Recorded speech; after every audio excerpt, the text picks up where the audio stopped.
Hello, and thank you for joining us for the TAA webinar, Go on the Virtual Road to Promote Your Book, presented by Janet Salmons.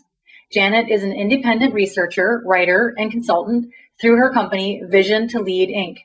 She wrote Doing Qualitative Research Online, Qualitative Online Interviews in Real Time, and edited Cases and Online Interview Research for Sage Publications, as well as numerous articles and book chapters. She is an active blogger on www.visiontolead.com and for the Academy of Management, the Ethicist blog. Janet is an editorial reviewer for Sage Research Methods database, reviews textbook manuscripts, and serves as a peer reviewer for academic journals. Janet is also a dissertation mentor for the Walden University PhD program in educational technology. Hello, Janet. Thank you for joining us today. Hello everyone. Thanks for joining us today, and even hello to everyone watching the recording. So I appreciate this opportunity to work with the TAA on this session, and I hope it will be useful. I'm looking forward to hearing your questions. Oops. Okay, so what I'd like to do today is talk a little bit about the expectations for us as writers to promote our books, and then define at least what I think of as a virtual book tour, and so use some examples to show you some of the things I've done and what I've learned, and then hopefully give you some tips that will be helpful to you. So I'm talking to you from Boulder, Colorado, as you can see in this picture here.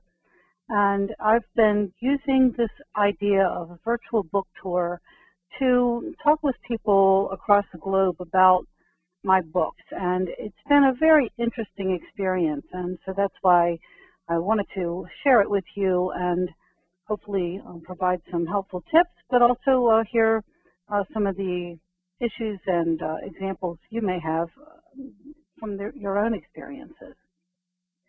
So, it doesn't take much, if we're thinking about writing a book, or you've already written a book, you may have looked at the expectations publishers lay out in the proposal guidelines, and just about everyone asks you to spell out exactly how you are going to support their efforts to market the book.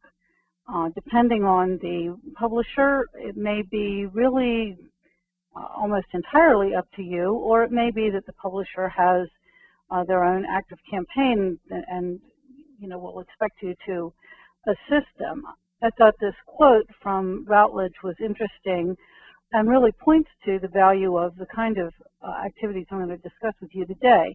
By interacting with members of communities related to the subject of your book and engaging in genuine interactions with followers on social media, you're forging a meaningful relationship that can be beneficial to your work.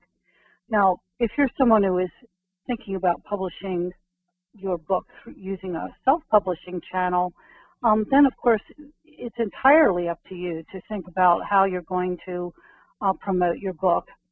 And I think, whether we're working with a traditional publisher or self-publishing, as textbook authors, we have an additional challenge, say compared to other kinds of writers, because we're not only looking for readers of our books, we're hoping to find instructors who will want to use our books and recommend and adopt them for their own teaching. So, we have, kind of some work cut out for us in this area.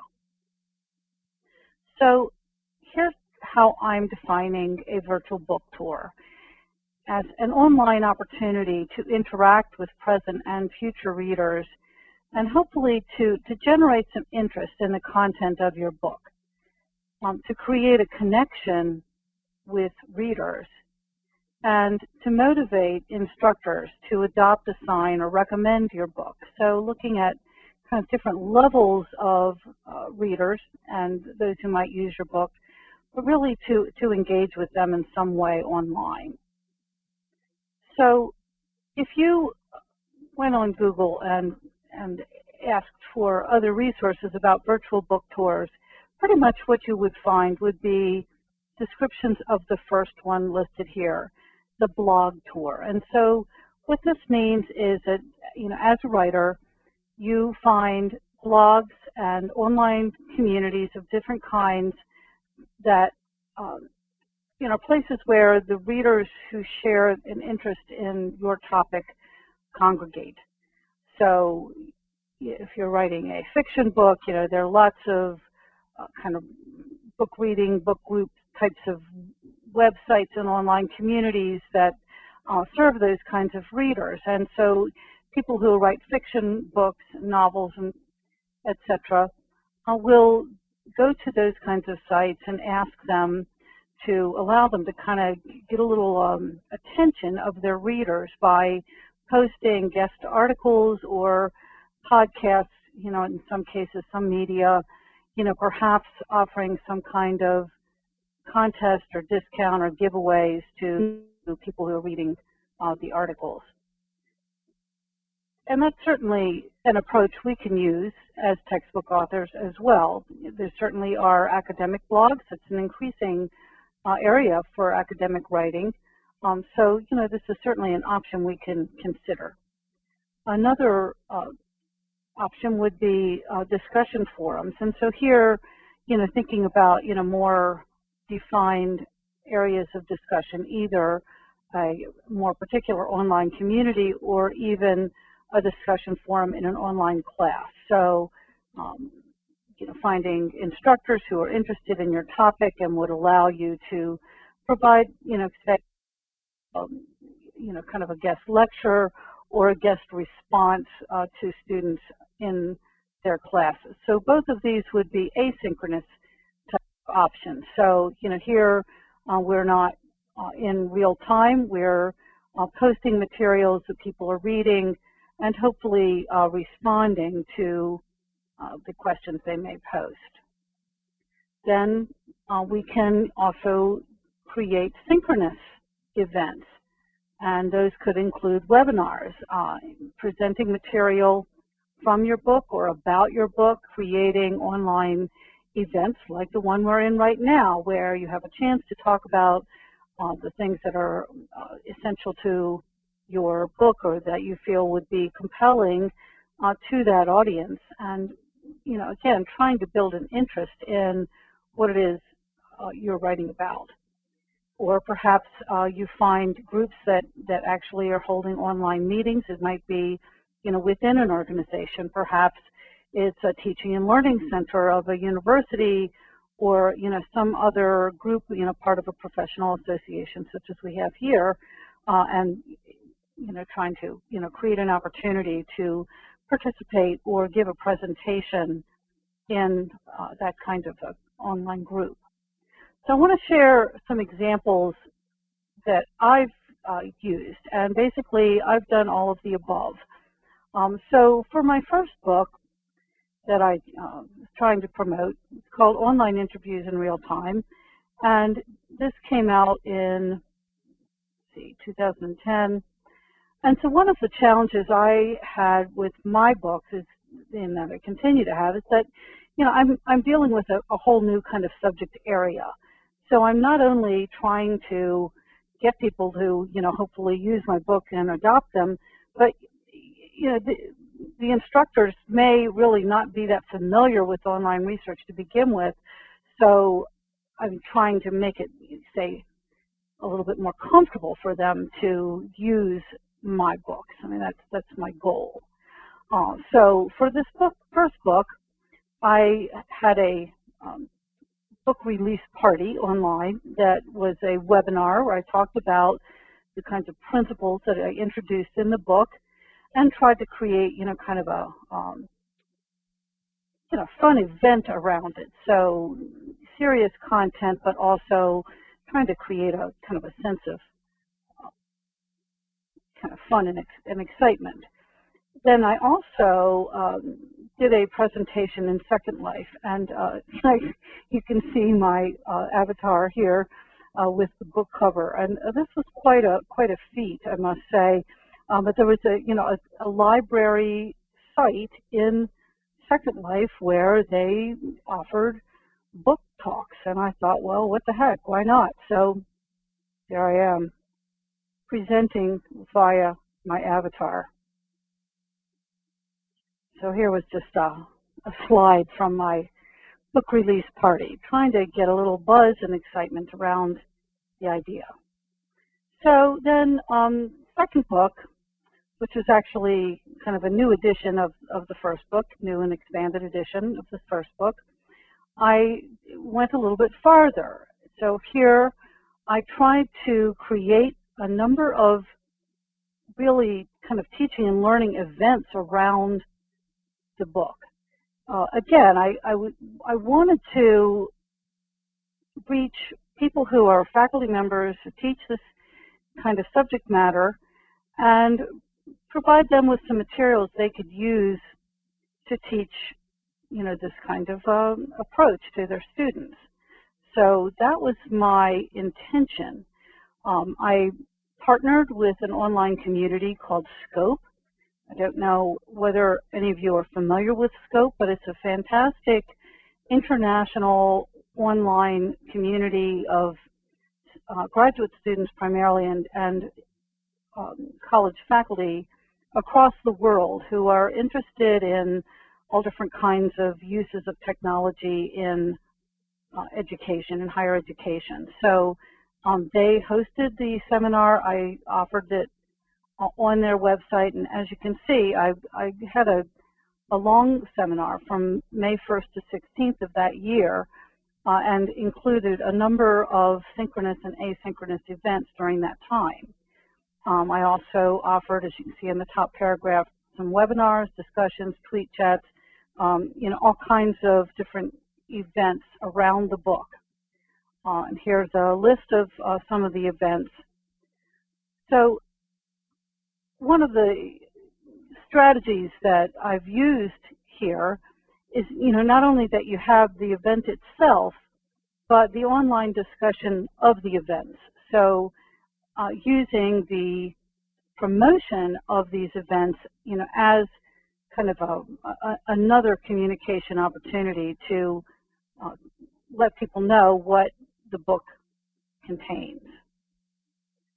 So then, of course, around the time of this book, lots more social media coming out.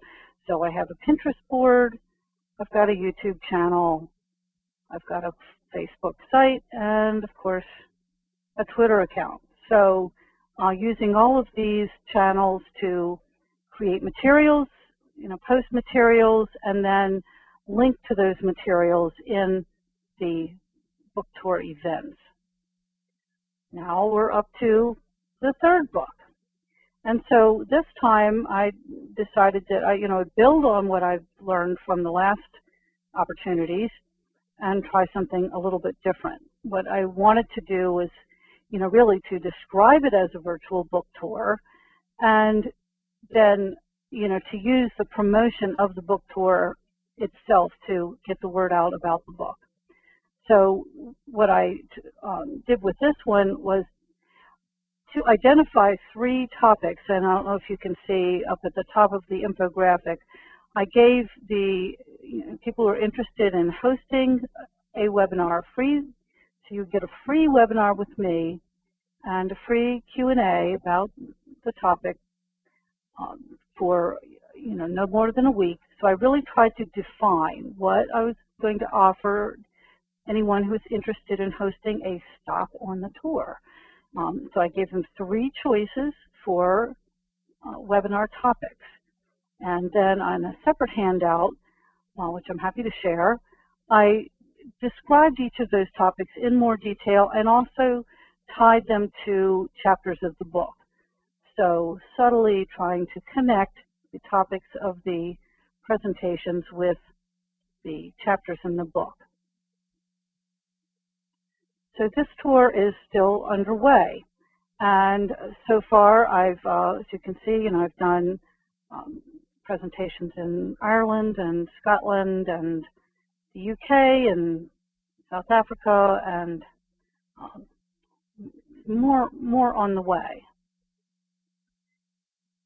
So in thinking about my experiences, called to mind another example from a friend of mine, Helen Cara. And this is a hybrid example. So what I've been showing you were entirely online examples. I thought she did, just a brilliant thing with her approach. So she wrote this book called Creative Research Methods, and she organized a one-day conference in London on creative research methods. So this was a conference that, was a call for papers and a full day of presentations.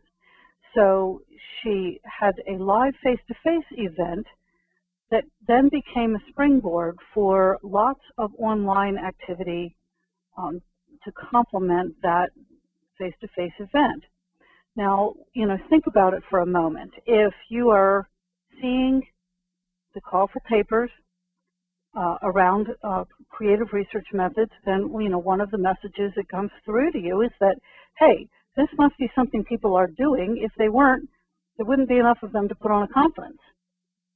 So, it conveys us, in a kind of a backdoor way, a sense that this must be an important topic because there are enough people to merit, holding a conference of this kind.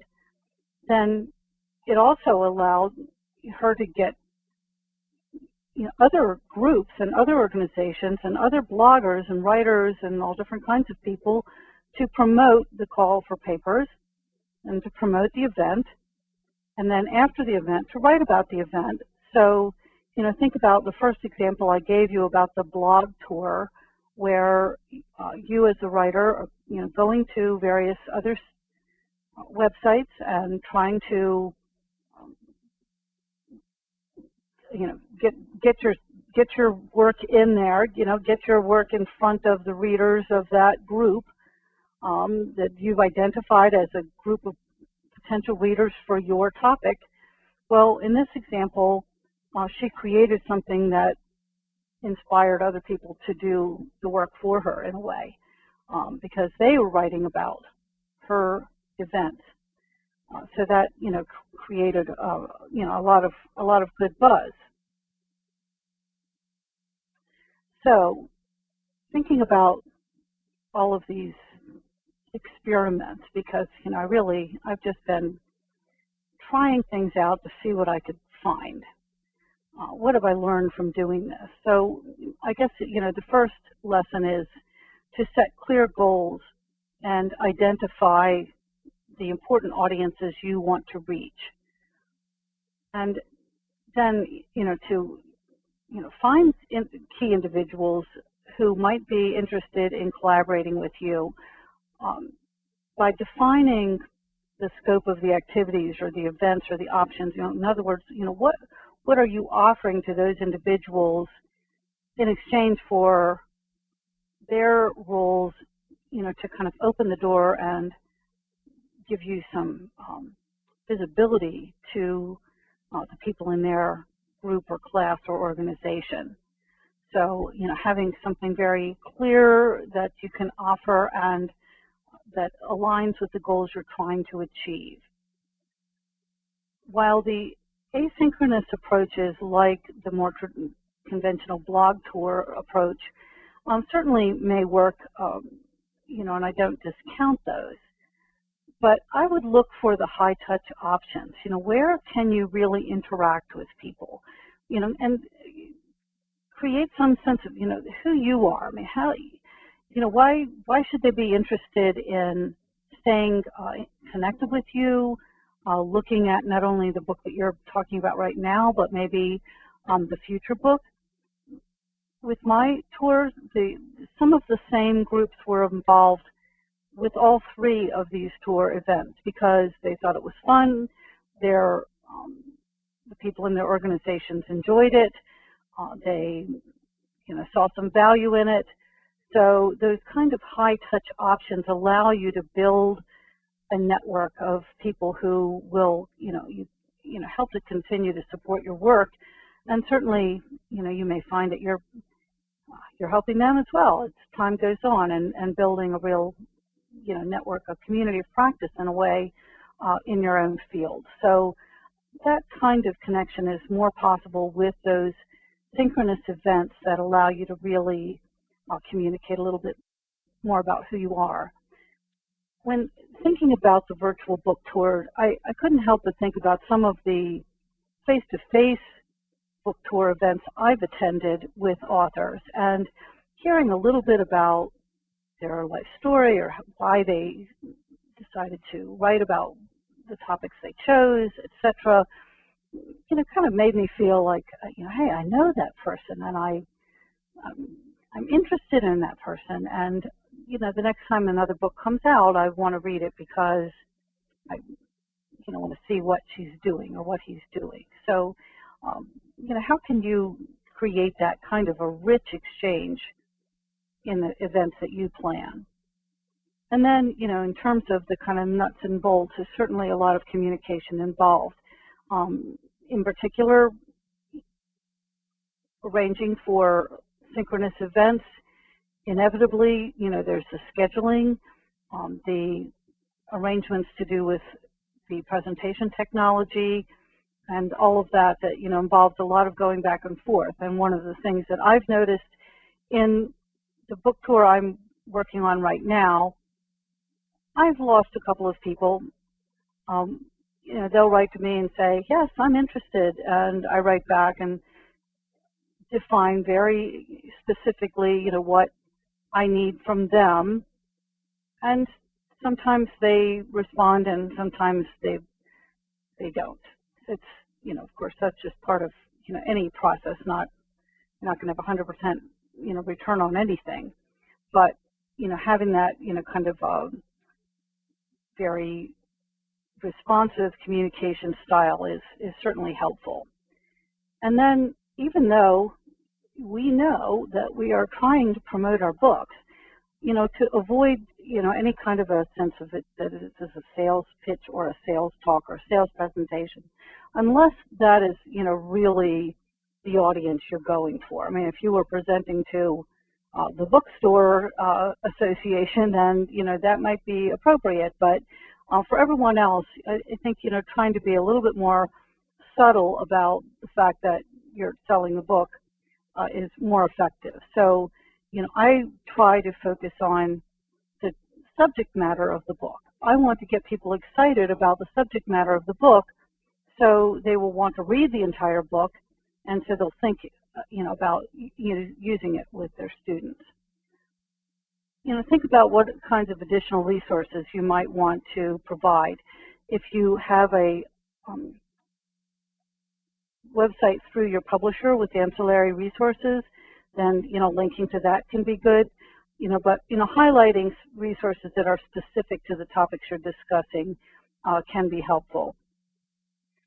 And then have fun. If you're not having fun, if you're looking at this as pain in the neck, that message will come across to the people you're involved with. Whereas trying to create some sense of kind of excitement and this is something new, this is something innovative. So, to do that, you need to connect with those aspects of your own work.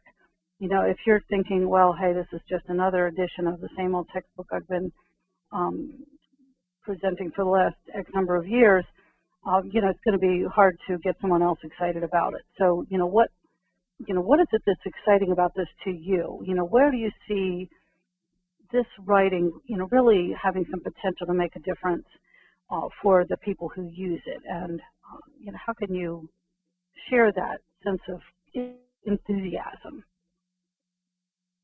So I guess, in the starting point, what is your purpose for embarking on a virtual book tour?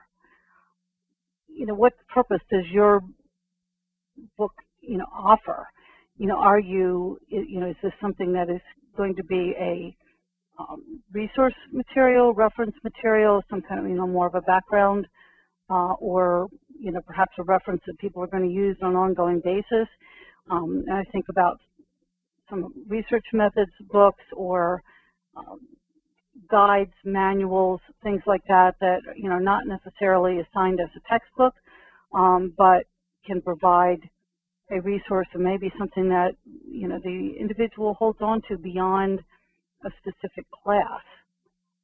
Is it professional reading that, you know, is really aimed more at kind of advancing the field, you know, sharing findings from new research, or is it a practical, you know, how-to guide or manual? Are you trying to, in other words, aim for readers or textbook adoption? And then, you know, who is your audience, and what kinds of organizations, associations, or online communities attract your audience? Now, I'll tell you that, you know, in my experience, you know, as I said at the beginning when I started to describe my first tour, my ideal audience would be faculty members who teach research methods or who supervise graduate students at the research stage. Those are people I'd really like to reach. And, you know, I really, you know, feel like, well, you know, I could provide some useful guidance to them that would be helpful in working with the students who are coming to them and saying, hey, you know, I want to do, you know, this cool and high-tech research, and, you know, faculty members not familiar with that. But what I find is that more typically the people who are interested in attending my events are the graduate students themselves. In the tour number 2, where I offered this 3-week seminar and, you know, really was hoping I would be able to engage other faculty members, most of the people who are really active in that were graduate students. So, you know, to some extent you can target who you want to reach, and then there's some sense of, you know, kind of go with the flow, especially when you're doing things online. You may or may not reach the exact individuals you want. However, one of the things that I think in my case is that when these graduate students become professors, then, you know, maybe they'll decide to use my textbook then. Now, in this current tour, I have reached a number of faculty members, and they've invited me to give presentations for faculty and students. So, you know, it all takes a little bit of work, and it's certainly not necessarily going to be, you know, precisely aligned to exactly what you want to happen, but I still think that beginning with some clear goals will, you know, help you to avoid wasting your time and other people's time.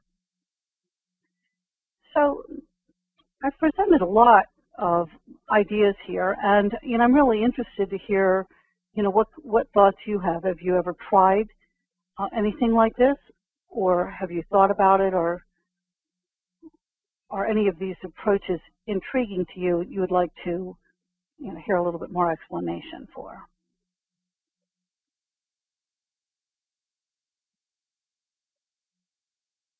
Sorry, just unmuting myself. We do have a couple of questions, but I do want to remind everyone that to ask a question, please type it into the question box on your screen. There's a bit of a delay in when you put the question in and when it appears on there, so if you can do that now, if it occurs to you, and I'll be reading them in the order of receipt. So the first question is, can you please tell us more about how you created the avatar that you were showing on that one slide? Oh, well, if you've ever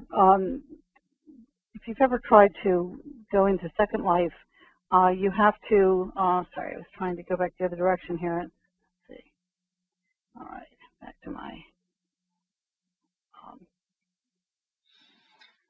Well, I thought that it was when I first became active in Second Life, the avenue I took was through a group of librarians and, you know, academics naturally, but, you know, particular librarians. I was really fascinated by the fact that not only academic libraries, but public libraries were creating these virtual interfaces where people could go in This one in particular that was kind of in the neighborhood of where this presentation was given was a public library from Maine. So you could walk through there with your avatar, and if you clicked on different images, it would bring up all kinds of background material about history or tourism, etc. So I was really fascinated by what the librarians were doing, but I was also quite amused by the fact that they had these very sexy avatars, and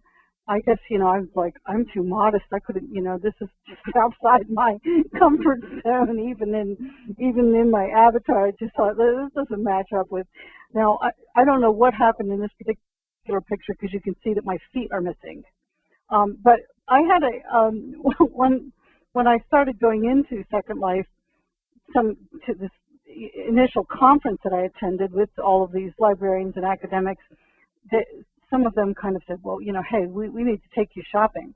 And, there are all kinds of, you can get hair and skin and clothes and shoes and, just like a complete wardrobe of stuff. It takes some time. So, I would not suggest, for example, that you say, well, hey, the first thing I'm going to do is go offer a presentation in Second Life. The time where I would say that would be a good idea would be if either your topic relates to virtual worlds or your audience is already in virtual worlds, whether it's Second Life or another one like Open Wonderland. And it's kind of interesting because right now, we're seeing a resurgence of interest in immersive and virtual world technologies with these new kinds of the kind of goggle things, so that you're not going through your computer, you're going through other kinds of interfaces. So it will be interesting to see how academics go into that environment as well. All right, so the next question is, how much time have you set aside for this type of marketing?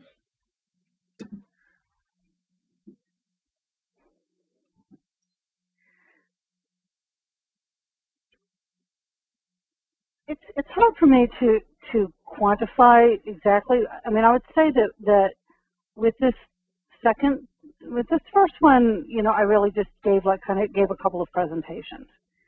With the second one, I created all of these webinars and presentations, but those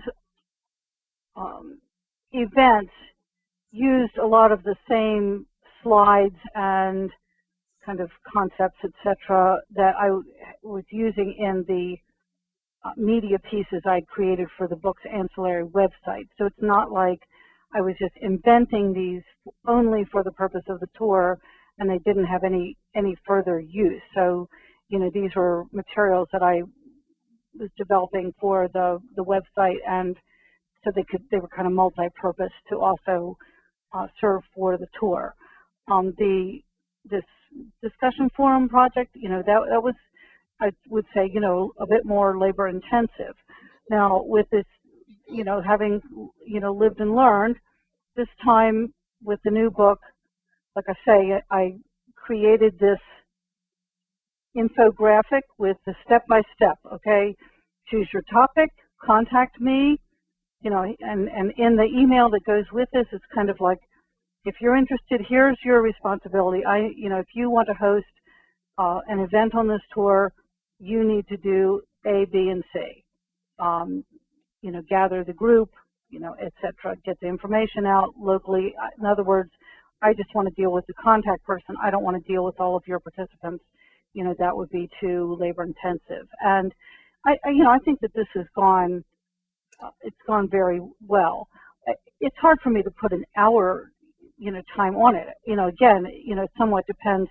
If you are already developing ancillary materials, including, say, PowerPoint slide sets or media pieces, then, you've got material that you can use.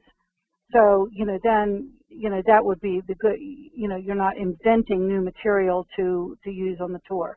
The other thing that would be a real factor would be, what your existing network is. Do you already know lots of people who might be interested in your book who are going to help you serve your goal. In other words, if you're just presenting to people who are thinking, oh, very nice, but they really don't have any interest in buying your book or adopting your book, then it might be fun, but it's not going to it's not going to be a book promotion or marketing kind of activity. It's more just guest speaker activity. So but if you know people, you're part of professional societies or other groups that would allow you to make some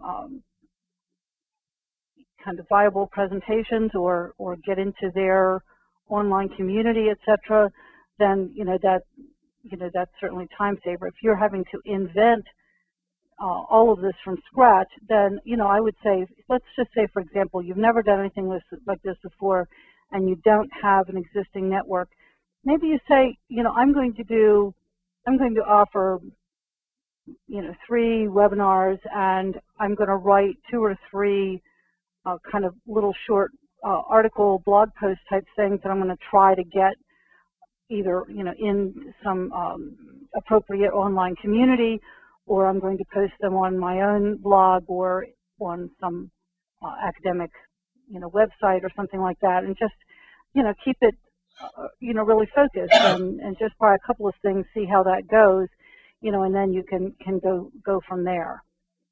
Because I already have a pretty wide network, and also I think you can't underestimate whether you have some experience with these technologies. I give webinars all the time. I'm very comfortable with it. So I have I actually to prepare for this tour, I got my own subscription to WizIQ, which is a platform for educators to do online meetings and create, these kinds of materials, kind of like the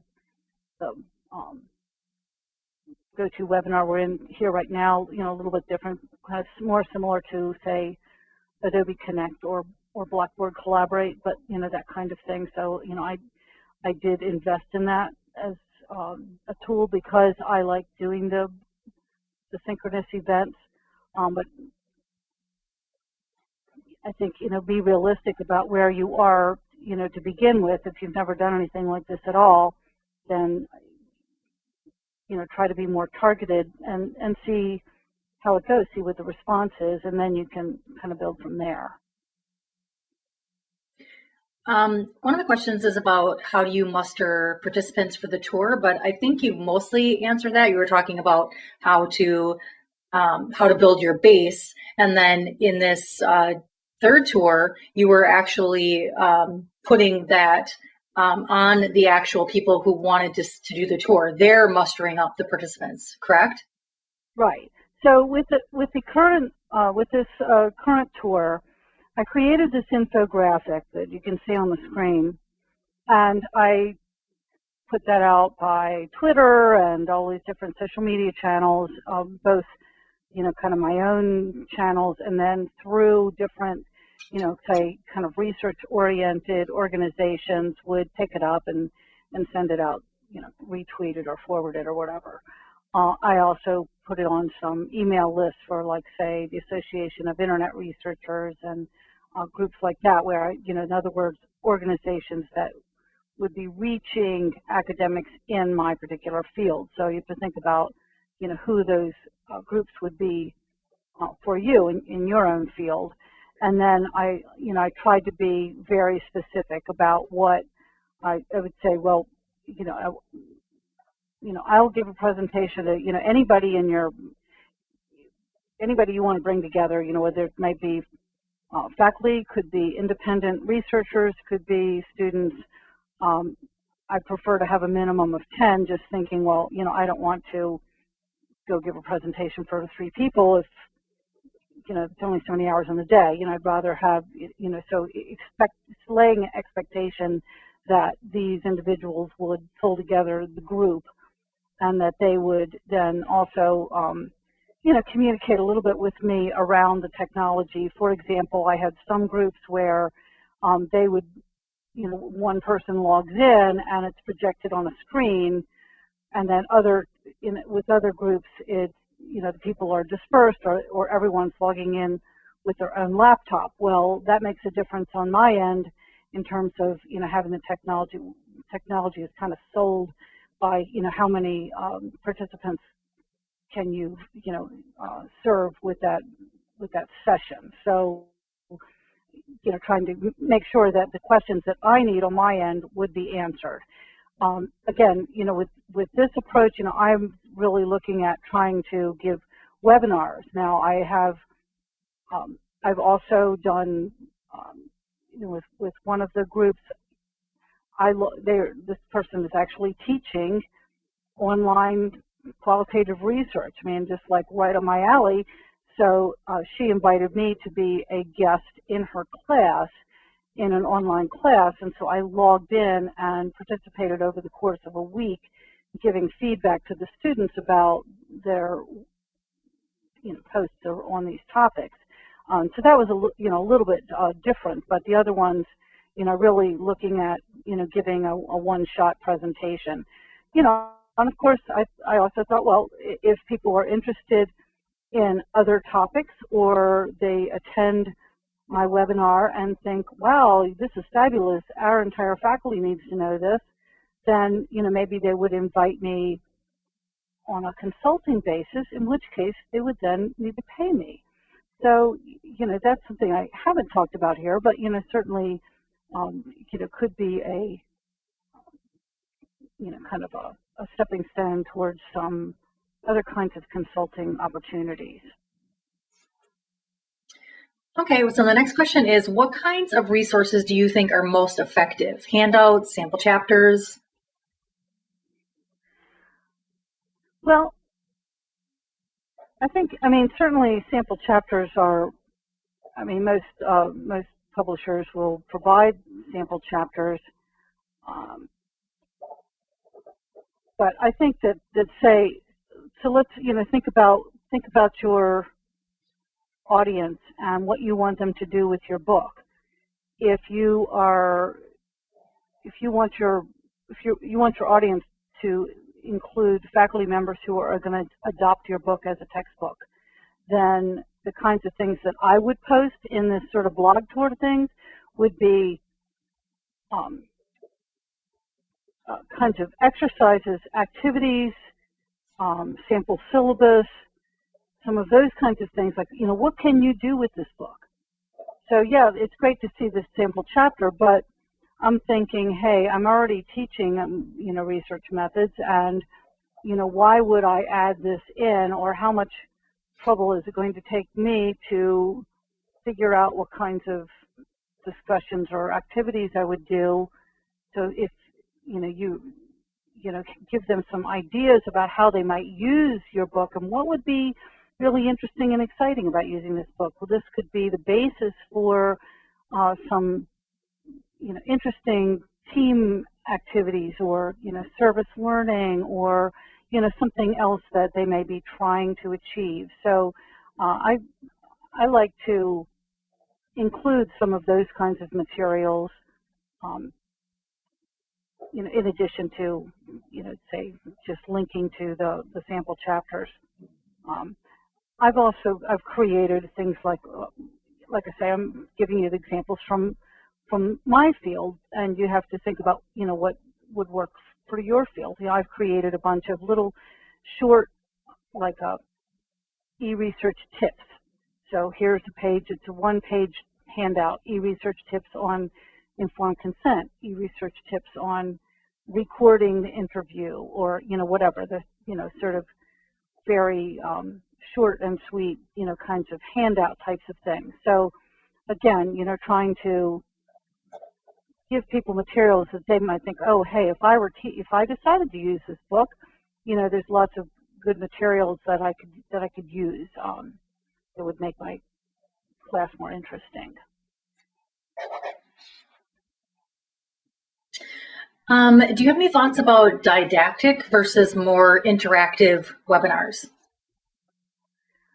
Well, I'm very much in favor of the interactive webinars, and I mean, I think like right now, I mean, I'm glad that we have time for questions and answers versus just, you know, an online lecture. I mean, my feeling is that if you just give an online lecture, I mean, then, you know, essentially it's kind of like a live podcast or something. People, you know, people are doing something else. They're, you know, updating their Facebook page or reading their email or something, just listening. And, you know, maybe that's fine. But, you know, if you want them to interact with you, then, you know, use the technologies that allow you to do that. Now, in the technology that we're in right now, you know, in terms of, say, the visual part of the presentation is very, you know, you can't, as an audience member, interact with it. With some of the other kinds of webinar tools, you can do more interactive kinds of things. So that, say, for example, you know, people can actually write. You can use a shared whiteboard. People can write on the screen. You know, I guess there might be.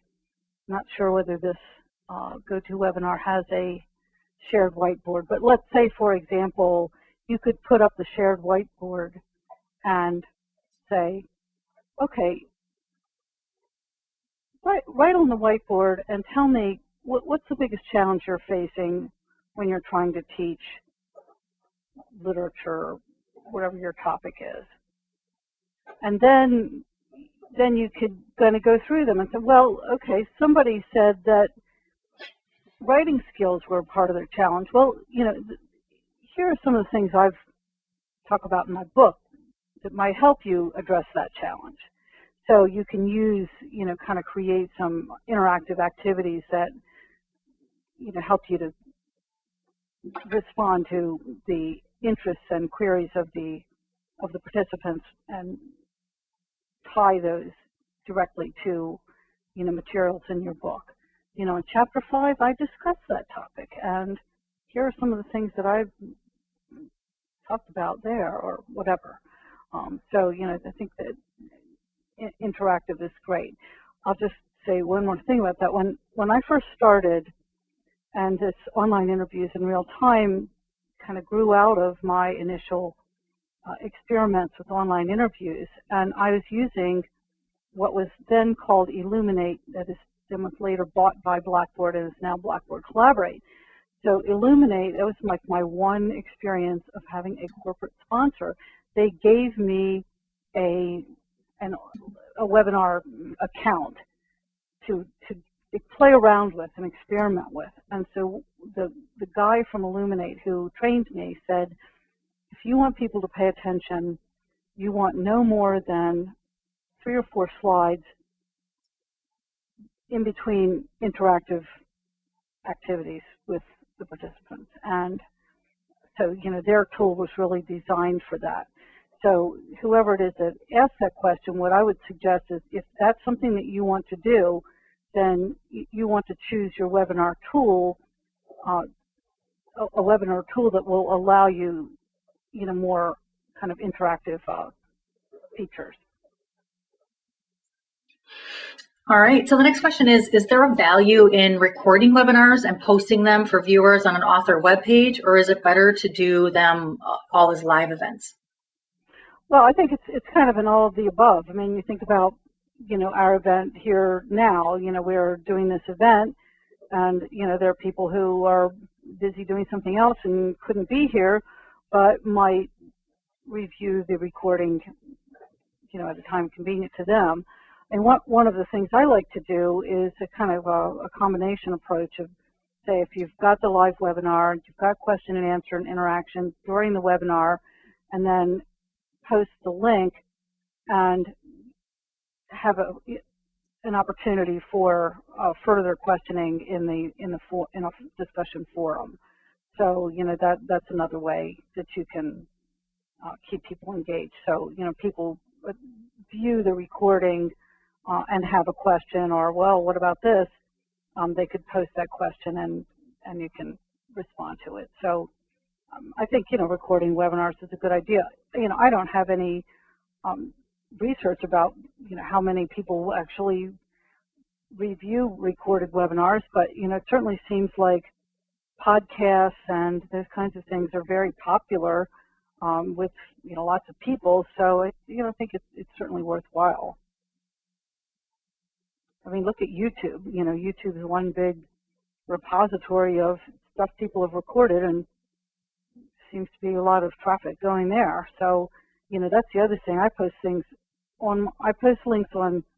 If an organization, if it's a closed event and they don't want it to be presented elsewhere, then of course, that would be a limitation. But if that's not the case, then the webinar would be posted on their website, on my website, and on YouTube. And then I would post links on my social media to those webinars. From my view, it's kind of, just think like basically that everything you're doing is the promotion. If someone looks at this list and says, oh, okay, she's talking about ethics, she's talking about visual methods, and she's talking about online learning, whether they watch the webinars or not, it's communicating to them, well, this is the kinds of ideas that are being discussed in this book.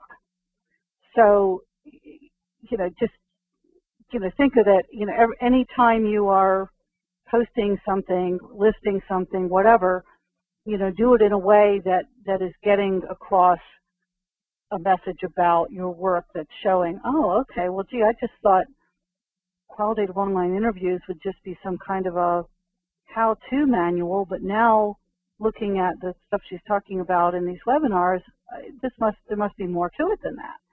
So you see what I mean? You can, and even like this last one, use what you have, online hybrid and low bandwidth options that were presented for people in Africa. So someone just looking at this list would say, well, gee, I guess you don't have to be, a high-tech genius to use this stuff. I mean, it's people in Africa who don't have, kind of, the ability to use, some kinds of tools, could still use this types of research, then maybe I could do it too. All right, so the next question is, how might an author know about the results of a virtual book tour? Like in terms of book sales or adoption, how can you know what the outcome of all the things that you're doing? Yeah, and that's something that I'm working on right now. So maybe that ought to be, the webinar next year. But I'm working with my publisher, the marketing person at Sage UK, and really trying to get a sense of what the response is, what the requests are for adoption, for inspection copies and things like that. Another way that you can track it is that, like, say, I have a flyer with a discount coupon for the book. So, that will give Sage the ability to track, how many orders are coming through using that discount code. So there are ways that you can track, in terms of how it may go directly to the bottom line of sales. So, I think, I would encourage you to do things like that if you want to track it. We had a question, did you charge for any of the webinars, or is this all done free? These were all done free. And so, my thought was, again, with the current tour, that I gave them 3 choices. If they want something different than this, or they want something, like, here is what I will give you free. And if you want something more than this, then you'll have to pay me. So, so far, everyone's been happy with what I've given them as options. But I think that, for example, I'm now setting up some training that will be paid training in the UK that, definitely builds on the work that I've done with this free promotion. All right, so that kind of segues into this next question, which is, do you have any newer tools or any additional ways that you're planning to utilize this process in the future? For fourth tour, or just some ideas that you have generated in just doing this, the things that you have been doing. I think that I feel good about the way that this current tour is going, and I don't know if I mentioned very much, but like say, one of the things that I'm trying to do is to kind of blog about the tour, so I'm writing about the tour. I got this mapping software that I put on my website, and I've got a place on my website like follow the tour. I mean, I don't know how many people are actually following it, but I can use the events of the tour as the basis for posts on social media and things like that. So rather than just posting things directly about the book, which after a while, people are like, oh yeah, okay, we've heard this before. And instead I could say like, well, just did this presentation for people in Africa, and, they're thinking about X, Y, and Z.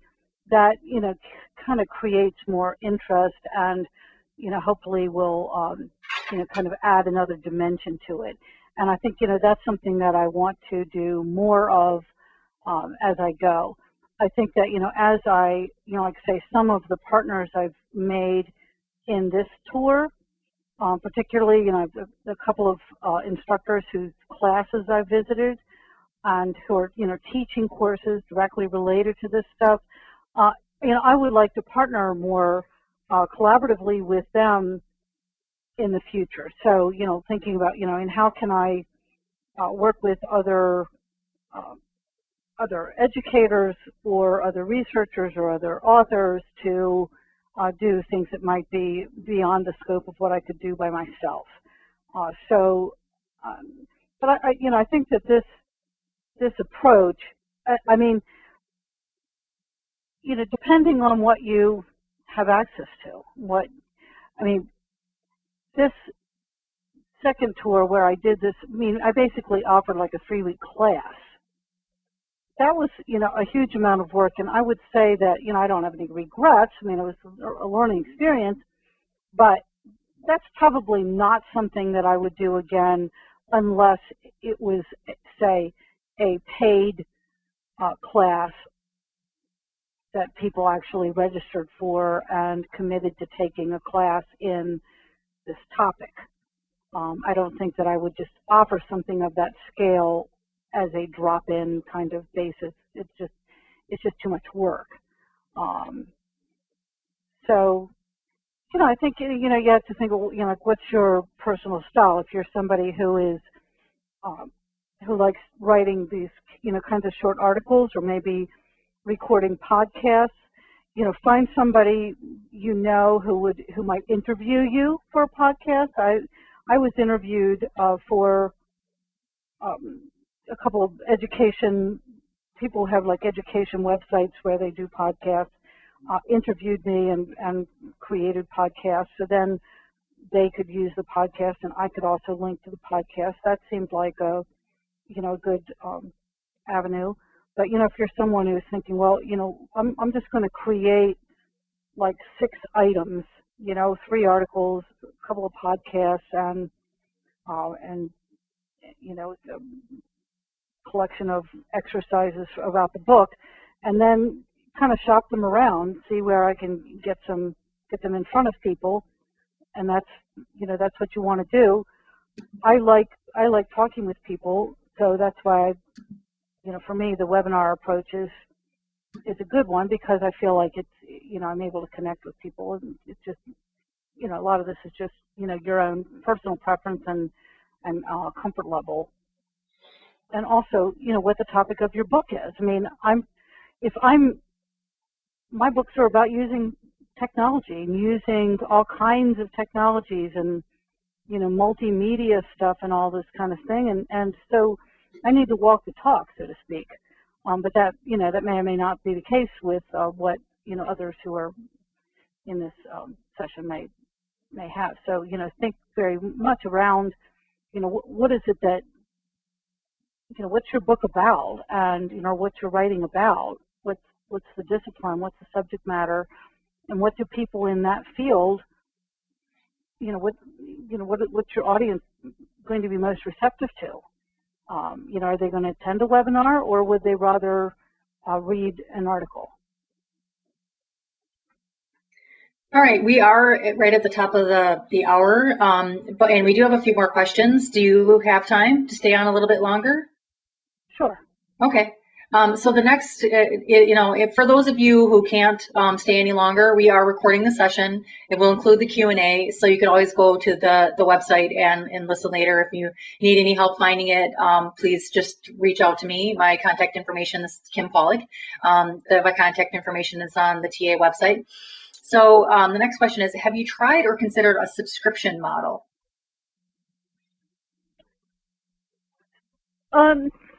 So a subscription to, say, materials related to your book, that sort of thing? Yeah, I think that's what she's asking.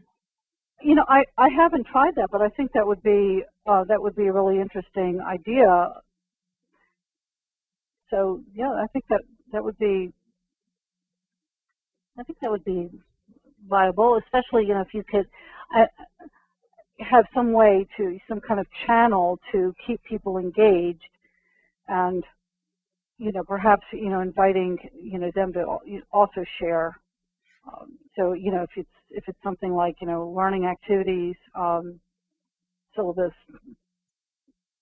media, etc. Around teaching this subject matter, then I think that might be useful. I haven't tried that, but it sounds like a good idea. The other one is, for the example you gave about the conference, did the registration fee include a copy of the book? No. The Creative Research Methods Conference, but the publisher was there, and they had a discount on the book. But it was interesting because I knew Helen Cara just from doing things online. I didn't know her personally at the time. I've become friends with her since then. But when I saw the information about the conference, in other words, it was not the kind of thing that hit you over the head, like, hey, I wrote this book about this topic, and so I want you all to come and talk about my topic. It was just kind of, it kind of emerged as you as you got into it. You said, well, like, oh, wait a minute, she wrote a book on this topic. So I thought that to me, I think in this era, we're just hit over the head with advertising all over the place. And I'm personally somebody who just really despises advertising. And I mean, I don't know if any of you remember, way back when the internet was kind of first happening, there were people who were talking about relationship marketing and the idea of relationship marketing, and just people kind of opting in to the kinds of messages that they want to receive.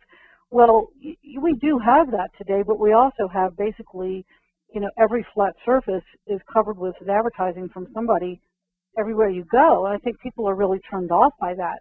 I don't want to present my work in that way. That's why I feel like, I would rather, do it more from the angle of trying to get people interested in the topics and talking about the topics, and then go, oh, gee, if I'm interested in this topic, maybe I need to read the book. So, that's just, I think, especially, for academics, and people get really turned off if you come out, if the sales piece is sort of what comes off first, then I think you turn people off.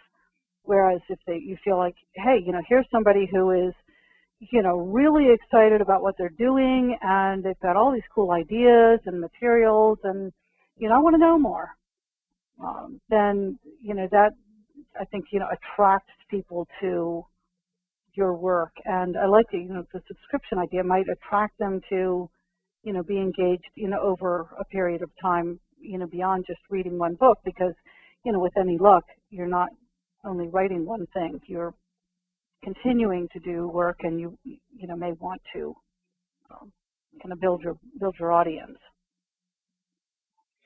Okay, so another question is, what have you seen the difference between synchronous and asynchronous events and discussions? Is there one that you would recommend above the other? For example, if you only have time for one, which do you feel is maybe was more successful than the other? Well, I think, and this is really just, a personal opinion thing. I would go with the synchronous event, especially since, as we were saying before, really with the synchronous, you have the ability to do both, because you can create an event and record it, which you can then use asynchronously for other purposes. But I think, being able to really connect with people, answer the questions, interact with them, is something that makes more of a human connection than simply, reading a blurb by an author, on a website. So if I only had time to do one thing, I would say, do a couple of webinars, or, if you've got, like say with the example that I gave, I created 3. So I've got these 3 webinars. Now I've done these a bunch of times. It doesn't require preparation each time, because I know what I'm talking about on these webinars. So, you could say, well, I'm just going to create one that's sort of the basic gist of this, and I'll offer that a few times. I think that would be more worthwhile than simply writing, a blog post. But again, think about your audience. Who are the people that you're trying to reach, and what kind of medium would they prefer? If you've got people that you think they're just not going to listen to a media piece, whether it's live or recorded or whatever, then you're wasting your time. Okay, so this one is, the picture chart is great. How was the response? Well, the response has been really good. And I used, that's the picture chart. It's pretty easy to do, and you create these cool things. And the nice thing about it is that you can have a lot of information, but you can still use it on Twitter or someplace, so you're not limited. I think the response has been good. Certainly it's been forwarded and all of that, so it's. All right, so I think this is about the last question. Have you tried using Google Hangouts for a webinar, and how was it, if you did? I have not used Google Hangout for a webinar.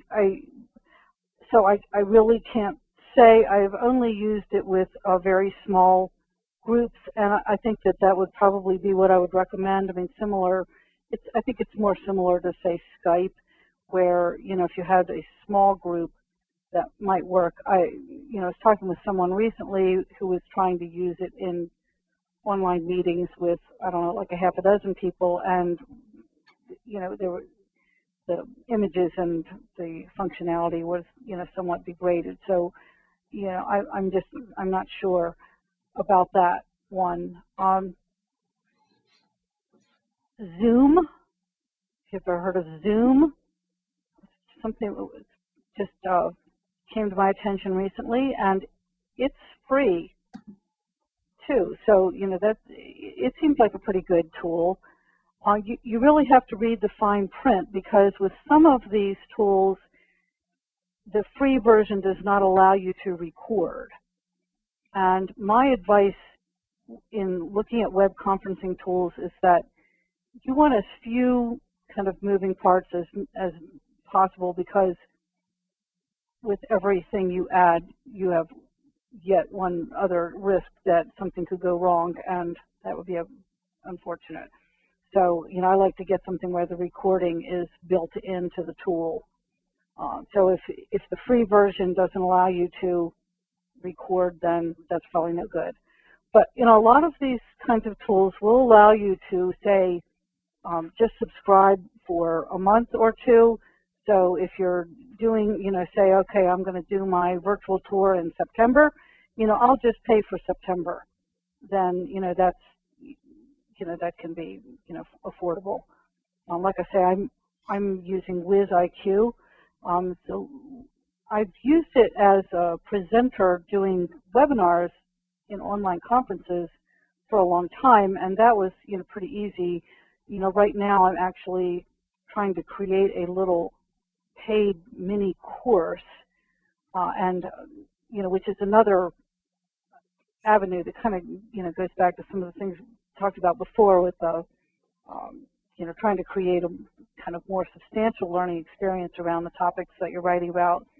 A little more learning curve getting that set up, but WizIQ is designed for educators, so that's a little bit different than most of these web conferencing tools are really designed for corporate meetings. So, their priorities are a little different.